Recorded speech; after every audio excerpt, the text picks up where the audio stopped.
vient de la Tunisie, directrice centrale chargée des manifestations, relations internationales et informations économiques de la Chambre de commerce et d'industrie de Tunis. Merci beaucoup. Madame Aïcha Boukali, est-ce qu'elle est parmi nous? Alhamdoulilah ala slamtek. Madame Aïcha, elle a eu un accident juste à côté du rond-point en face de l'hôtel. Et alhamdoulilah, elle a pu nous joindre. J'espère rien de grave. Alhamdoulilah.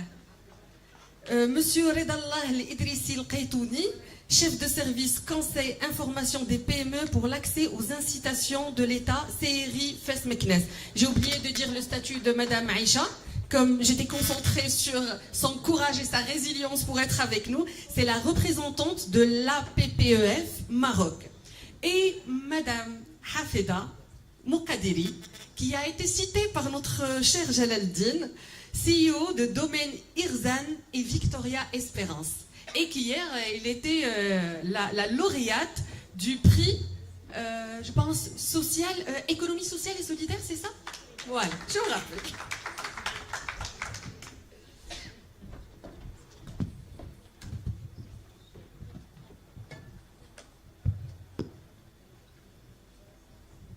Alors, monsieur, mesdames, merci beaucoup d'avoir répondu présent et présente à ce panel.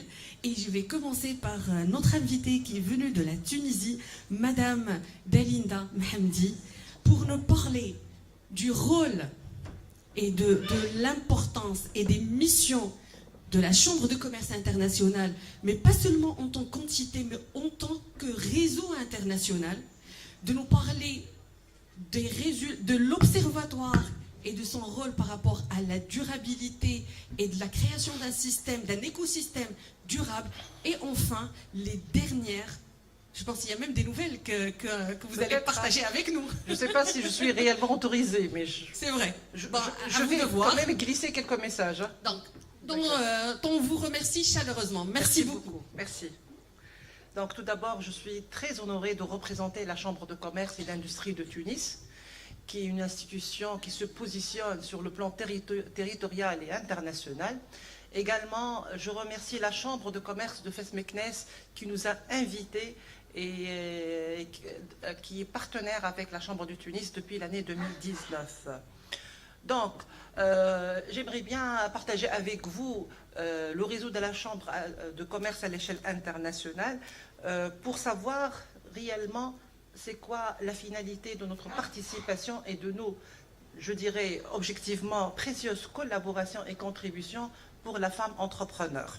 En fait, la Chambre de commerce du Tunis a cofondé avec la Chambre de commerce de Marseille, ils étaient avec nous, notre cher ami Denis Berger, et la Chambre de commerce de Barcelone, une association qui s'appelle l'ASCAME, l'Association des chambres de commerce de la Méditerranée, depuis 1993.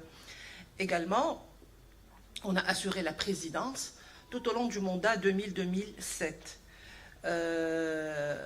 La Chambre de commerce est l'organisme garant.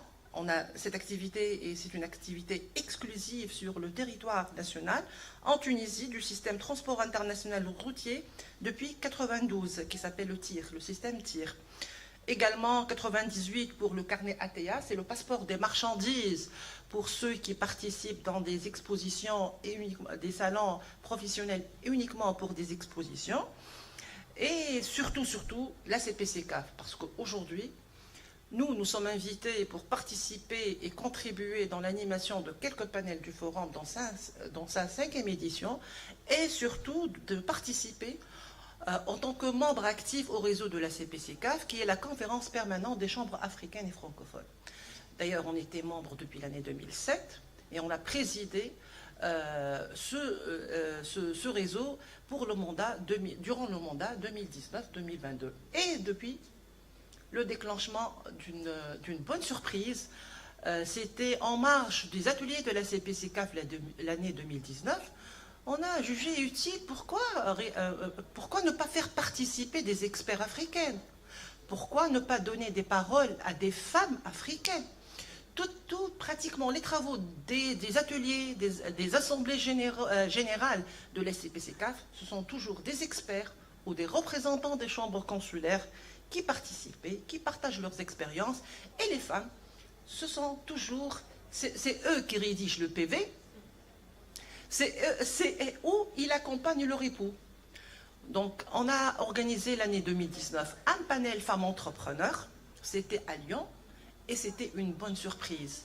La salle était remplie d'hommes, ils étaient surpris, mais voilà, on a des expertes africaines, on a des femmes pleines de compétences, de volonté, d'engagement, et depuis on a réellement, c'était à travers la Chambre de commerce du Tunis, parmi nos initiatives en tant que président de la CPCCAF, avec quelques parties prenantes également, Chambre consulaire, on a voulu créer ce processus. Et heureusement, Inch'Allah, peut-être on peut annoncer officiellement la création d'une structure femmes entrepreneurs.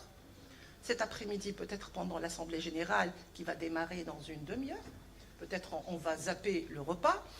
Donc, du coup, on va dire que la femme tunisienne qui a initié à Fas Meknes depuis le 9e siècle pour l'investissement de bâtir Jama al-Qarawiyyin, elle doit aujourd'hui, une femme tunisienne, elle doit annoncer officiellement ou harceler les membres du comité exécutif de l'Assemblée générale pour annoncer la création d'une structure femmes entrepreneurs à Fès.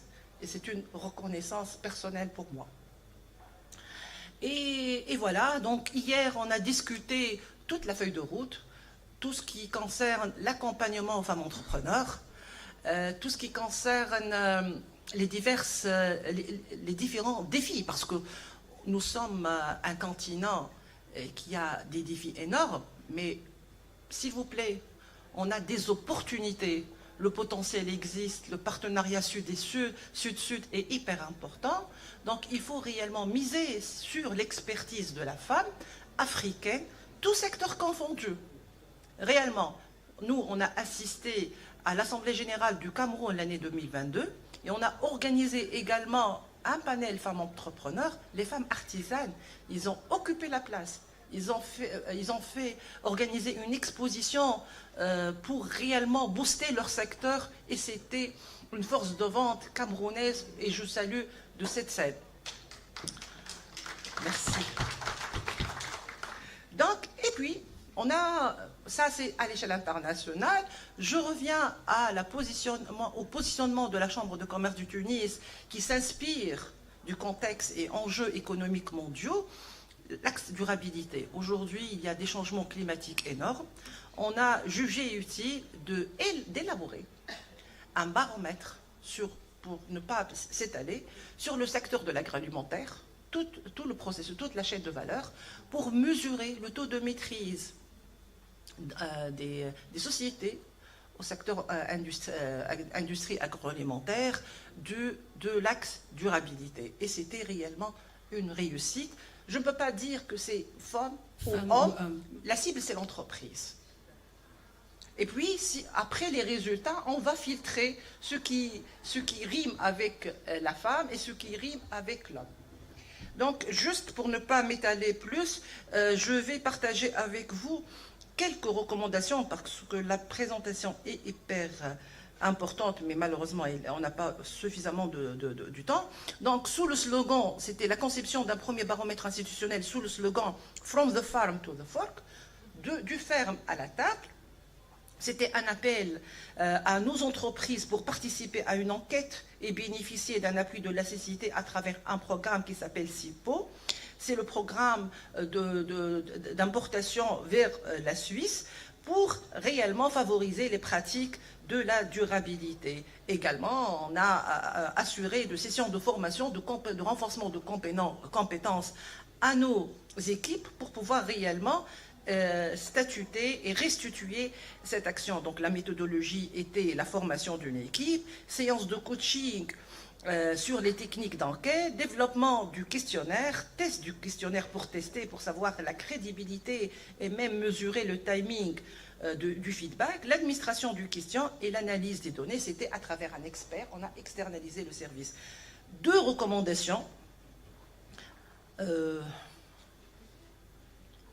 Donc les meilleures recommandations, c'est que Les 3 piliers de l'engagement auprès de la communauté locale étaient l'emploi local, l'approvisionnement local et régional, la collaboration avec l'université. Donc du coup, on s'était ouvert sur les universités déjà locales et on a signé 4 conventions avec 4 universités tunisiennes de renommée. En plus, on va côtoyer et bénéficier d'une action de compagnonnage avec la Chambre de commerce de la Serbie, qui se positionne dans la durabilité et pour pouvoir réellement bénéficier de son savoir-faire. Toutefois, donc, les enjeux analysés étaient, et je termine, éthique et intégrité, lutte contre la corruption, relations clients, relations fournisseurs, implication des parties prenantes et transparentes. Donc la Chambre de commerce est l'allié de nos entreprises vers la voie de la durabilité. Soyons les acteurs de la transition durable. La Chambre de commerce de Tunis est votre partenaire. S'il vous plaît, n'hésitez pas à nous contacter. Nous sommes les partenaires de la Chambre de commerce de Fès Meknès et très dynamique au sein du réseau de la CPC-CAF. Et merci. Merci. Donc, Madame Dalinda, merci beaucoup pour avoir partagé avec nous tout le travail que la Chambre de commerce d'industrie fait à Tunis et pour le monde et pour les femmes africaines, et aussi nous avoir fait ce clin d'œil par rapport à l'histoire. Et on est très content d'être aujourd'hui à Fès. La assistance, merci de nous avoir soutenus jusqu'à maintenant. Ça prouve que le sujet était intéressant. Je remercie les panélistes, je vous invite à une photo souvenir et je remercie chacun d'entre vous ainsi que le premier panel pour l'excellence du partage, le respect du temps. Je sais que ce n'était pas évident, surtout lorsqu'on a tellement de choses à partager. Merci à tout un chacun et à la prochaine, l'année prochaine, Inch'Allah.